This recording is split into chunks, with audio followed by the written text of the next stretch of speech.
5 by 3 for today's video. Hello Sisi Cakes! Good morning! Bali ito guys ay chiffon cake po ito. Matagal nang pinabook sa akin ito ni Ma, mga November pa. Tas need niya ng December 13 which is today. So ayun na nga, sa totoo lang, hindi ako nag-bake ng advance ng chiffon cake. Kaya gabi ko siya binake, tas pagka mga 30 minutes lang, basta medyo lumamig na siya, yun na.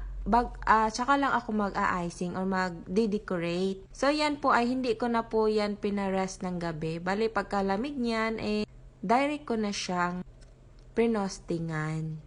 Sa totoo lang guys, minsan ko lang talaga po ina-advise or nire-recommend ang chiffon cake ko kasi po, palagi ko talaga to na-experience. Once na pagluto na siya, malaki siya, pero mga a while na mga 3 minutes, mga 4 minutes, ganyan, magdi-deflate siya.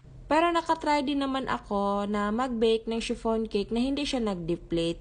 So, nagdidepende lang po talaga yon sa iyong meringue na ginagawa. Pag soft pick pa yung ginagamit mo, ay talagang magdi-deflate yan. Pero yung stiff pick na talaga, yung medyo lumalaban na siya sa iyong hand mixer, yun, ay maganda na siyang i-bake.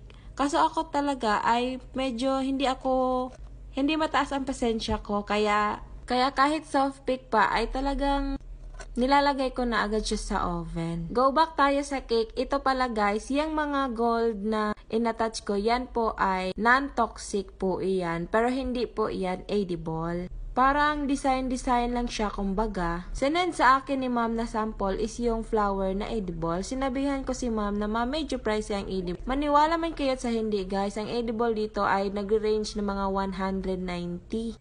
Ano na lang yung puhunan ko dyan. Kahit siguro puhunan ko ay wala, thank you. Kaya ang naisipan ko ay fresh flowers na lang. Pero yung fresh flowers dito ay medyo pricey din.